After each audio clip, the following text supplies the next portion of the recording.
నమస్తే అండి. నమస్తే అండి. జాతీయ పాలిటిక్స్లో మోడీ గారు ఇప్పుడు బిగ్ లీడర్. అవును. సో ఆయన తర్వాత బీజేపీలో అంత స్థాయి లీడర్ ఎవరు కూడా కనిపించున్నారా మీకు ఎవరికైనా? ఎవరు అంటే ఆయన స్థాయి తర్వాత ఆ రేంజ్ లీడర్ ఎవరంటే వారసుడు ఎవరంటారు? చెప్పొచ్చా? ఇప్పుడు మోడీ గారు ఉన్నంతసేపు కూడా ప్రధానమంత్రిగా ఉండాలండి, నా కోరికది. ఎందుకంటే దేశం సమగ్రంగా ఉండాలన్నా, ఐక్యతగా ఉండాలన్నా, వేరే దేశం మన దేశం వైపు చూడాలన్నా, బెదిరించాలన్నా అవకాశం ఉండదు. ఇప్పుడు మన దేశం ప్రతిష్టంగా ఉండాలంటే మన మోడీ గారే ప్రధానమంత్రిగా ఉండాలి. ఆయన లాంటి నాయకుడు ఉన్నారు, చెప్తాను, కాసేపట్లో చెప్తాను. సస్పెన్స్ అది. ఎందుకంటే మోడీ గారు లేకపోతే ఇవాళ దేశం ఇంత అద్భుతమైన ప్రగతిని సాధించేది కాదు. చాలామంది చాలా మాటలు చెప్తారు. ఇప్పుడు హిందుత్వం అని, అదని, ఇదని. అతనికి హిందుత్వం అనేది ఒక పక్క, కానీ పేద ప్రజలు అసలు ఎన్ని పథకాలండి, ఎన్ని పథకాలు. ఎవరు కూడా ఆ పథకాలని కరెక్ట్గా గెచ్ చేయట్లేదు. కానీ ఆ పథకాలు, ఎన్నో పథకాలు పెట్టాడు పేదవాళ్ళ కోసం, పేదవాళ్ళ అభ్యున్నతి కోసం, దేశం బాగు కోసం. అందరం ఐక్యతగా ఉండాలి అని చాటి చెప్తూ ఉంటాడు. ఎందుకంటే అది అందరూ ఐక్యతగా ఉంటే దేశం బాగుంటుంది. అంత గొప్ప నాయకుడిని మనం ఇప్పుడున్న సమకాలీన రాజకీయ నాయకుల్లో అంత గొప్ప నాయకుడిని చూడలేము మనం. అంత గొప్ప విజన్ ఉన్న నాయకుడిని చూడలేము. మోడీ గారు లాంటి ఏ మాట మాట్లాడినా సరే కానీ అద్భుతమైన మాట అది. ఏ వాక్కు పలికినా సరే కానీ మన దేశం కోసమే. పడుకున్న దేశమే, తెలుగుగా ఉన్న దేశమే. దేశం బాగుండాలనే ఆలోచన తప్ప ఆయనకి వేరే ఆలోచన లేదు. ఆయనతో సరిజుగా పోల్చాలంటే ఉన్నారు నా మనసులో. చెప్పండి. యోగి ఆదిత్యనాథ్ అయితే బాగుంటుంది అనే ఆలోచన నాకుంది. ఉన్న వాళ్ళ ఆలోచన.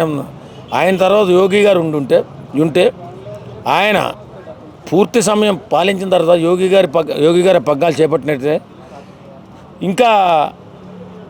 ఇంకా పటిష్టంగా ఉంటుంది దేశం, నాకు తెలిసి. సో అంటే ఉత్తరప్రదేశ్లో యోగి గారు పాలన చూస్తే బుల్డోజర్ సర్కార్ అని అంటారు.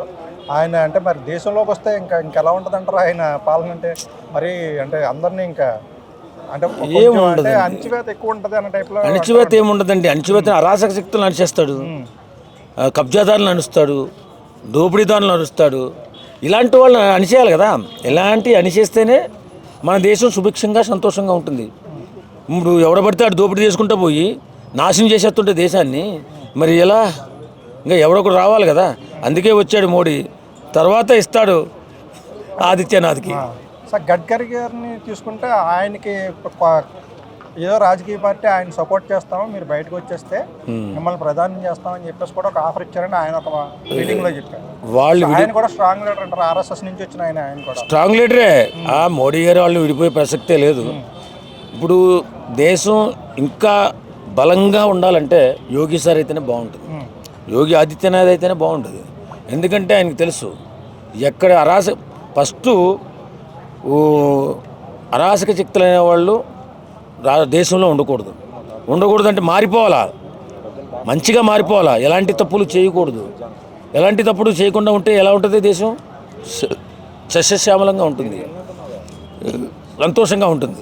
కాబట్టి కొంచెం ఉండాలి, తొక్కు పెట్టాలి. అరాచక శక్తులు గొంతు మీద కాలేజ్ తొక్కితేనే. చూస్తే ఒకప్పుడు వాజ్పేయి ప్రైమ్ మినిస్టర్ అయినప్పుడు ఆయనకి అద్వానీ గారు పెద్ద తోడు, ఆయన ఫుల్ సపోర్ట్ ఇచ్చేవారు అద్వానీ గారు, వాజ్పేయి గారు. తర్వాత ఇప్పుడు మోడీ గారికి అమిత్ షా. అవును. మరి యోగి గారికి అలాంటి తోడు అంటే ఎవరి పేరు చెప్తారు? మరి ఎవరో వస్తారు. అప్పుడు ఎవరో వస్తారు, మా పవన్ కళ్యాణ్ లాంటి వాళ్ళు ఎవరో ఒకరు వస్తారు. ఆయన ఉన్నాడు కదా తర్వాత. యోగి తర్వాత పవన్ కళ్యాణ్ ఉన్నాడు. యోగి గారు డబ్బులు తీసుకోకుండా రాజకీయం చేసే వ్యక్తి దేశంలో ఆయన ఫస్ట్. ఇప్పుడున్న సమకాలీన రాజకీయాల్లో ఇప్పుడున్న వ్యక్తుల్లో సొంత డబ్బుతో కష్టపడి సంపాదించిన డబ్బుతో రాజకీయం చేసే వ్యక్తి ఎవరన్నా ఉన్నారా అంటే అది పవన్ కళ్యాణ్ గారు ఒక్కరే. కాబట్టి ఈయన కూడా సనాతన ధర్మంలో ఒక భాగమే. కాబట్టి సనాతన ధర్మాన్ని పూర్తిగా నమ్ముతున్నాడు. కాబట్టి ఆ సనాతనకి యోగి ఆదిత్యనాథ్ తర్వాత పవన్ కళ్యాణ్ గారికి ఆ విజనరీ ఉంటుంది. సో అంటే అప్పట్లో ఒకప్పుడు థర్డ్ ఫ్రంట్ అది వచ్చినప్పుడు ఎన్టీఆర్ ప్రైమ్ మినిస్టర్ అయ్యే ఛాన్స్ వచ్చిందని, లేదా నెక్స్ట్ చంద్రబాబు నాయుడుకి ఛాన్స్ వచ్చిందని అన్నారు. కానీ వీళ్ళిద్దరు కూడా తీసుకోకుండా ఓన్లీ స్టేట్కే పరిమితం అయిపోయారు. సో చంద్రబాబు నాయుడు గారికి అసలు సెంట్రల్కి వెళ్ళే అవకాశమే లేదంటారా? ఇంకా ఆయన వెళ్ళే అయిపోయింది, వయసు అయిపోయింది అంటారా ఏంటంటే? వయసు అయిపోవడం కాదండి, ఆయన అప్పుడు అవకాశం వచ్చినప్పుడు మరి ఏ విధంగా పోయిందో తెలియదు. కానీ ఇప్పుడైతే చాలా అవసరం ఆంధ్ర రాష్ట్రానికి. అతని సేవలు చాలా అవసరం. పవన్ కళ్యాణ్ గారు కూడా బలంగా నమ్మింది ఏంటి? చంద్రబాబు నాయుడు గారు ఉండాలనే. ఇప్పుడు ఆయనకు ఉన్నటువంటి విజనరీ ఎవరికి ఉండదండి. చంద్రబాబు నాయుడు చాలా వీళ్ళు చాలా తేలిగ్గా మాట్లాడుతున్నారు. ఇప్పుడు అసలు నేను ఒక చిన్న ఉదాహరణ, కృష్ణకాంత్ పార్క్, ఓకే, ఇది మురికి కూపం, మురికి కాలం. ఇది మేమంతా ఇక్కడికి వచ్చినప్పుడు అసలు దుర్గంధం ఎగదేలేసేది. దీన్ని ఏం చేయాలని ఆయన ఇలా దారంటి పోతూ చూసాడు. ఒకసారి బ్రహ్మాండమైన పార్కులుగా మార్చేసాడు ప్రతి మురికి కూపాన్ని కూడా. అంత అతను తెలుసు. ఈరోజు ఇంతమంది ఇక్కడ మాట్లాడుకుంటాను, ఆ రోజు 20 సంవత్సరాలు 30 సంవత్సరాల క్రితమే 20 సంవత్సరాల క్రితం ఆలోచించాడు అతను. అలాగా విజనరీ ఉన్న నాయకుడు. ఇప్పుడు ధ్వంసం అయిపోయినటువంటి ఆంధ్ర రాష్ట్రానికి ఇలాంటి నాయకుడు ఉండాలి. పవన్ కళ్యాణ్ తోడున్నాడు హనుమంతుడిలాగా, ఈ రాముడిలాగా పరిపాలన చేస్తున్నాడు. దాన్ని ఎవరో మాట్లాడతారు కానీ ఈ చంద్రబాబు నాయుడు గారి విజనరీ ముందు ఎవరో కూడా పనికిరారండి. సో వీళ్ళు వెళ్ళడానికి ఇష్టం లేకపోతే సరే కానండి, అంటే స్టేట్ లెవెల్లో ఆ స్థాయి నాయకులు అంటే సెంటర్లో కొంచెం ఏదైనా ఒక ఛాన్స్ వచ్చి ప్రైమ్ మినిస్టర్కి కాదగిన నాయకులు అంటే ఎవరి పేర్లు చెప్తారు స్టేట్ లెవెల్లో ఇప్పుడు చూడాలంటే?